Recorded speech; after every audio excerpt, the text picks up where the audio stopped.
lasa niya parang hipon. Hipon na ang ano niya. So, pero maalat para sa akin. Ayan. Ituri, hindi ko lang ituri ito. Hi, good morning everyone. Ayan ang ating almusal. Manok. Ito ano, at saka sambal. O diba? May matira ka aming manok kagabi.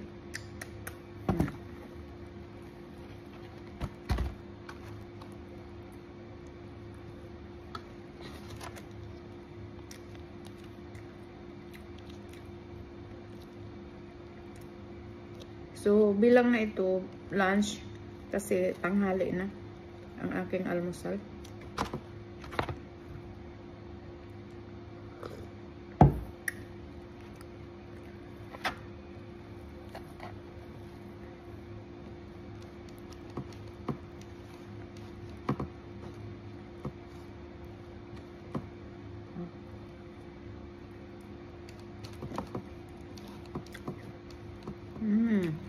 So yummy. Indonesia sambal to.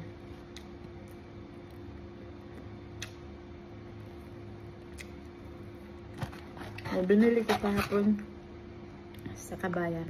Bili kayo, masarap siya. Kahit walang ulam, pwede na pang ulam yung sambal na yun. Masarap.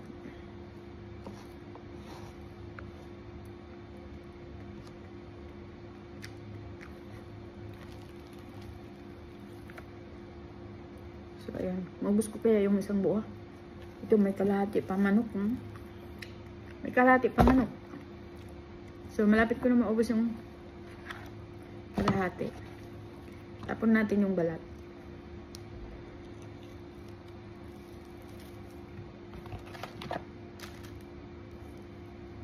Challenge. Ubusin ko kaya. Challenge na isang manok buo, ubusin ko kain.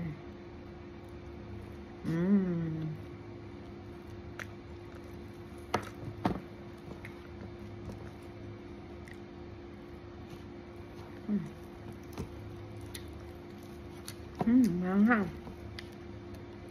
Sarap. Doon kasi yung maganahan ka pag mahanghang. Pag sanay ka sa mahanghang. Pero pag hindi ka mabusog. Pero pag sanay ka sa mahanghang, parang hindi ka mabusog kung walang mahanghang. Ayan. Gaya ko. Ayan.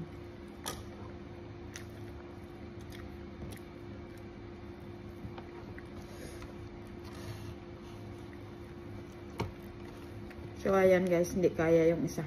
Ito lang makaya ko, kalahati. So, ayan, bye-bye! Guys, kababalik namin galing school. Pinakain ko yung alaga ko, tapos hindi inubos. Ito na lang ang kainin ko. This is my lunch. Kasi ayaw niya ubusin, sayang naman. Di, kainin ko na lang kunti. Para hindi na akong punta sa kusina kumain. Okay na ito sa akin. So, kainin ko muna. Dito ko sa kwarto ko. Kasi sala ako pagtapos.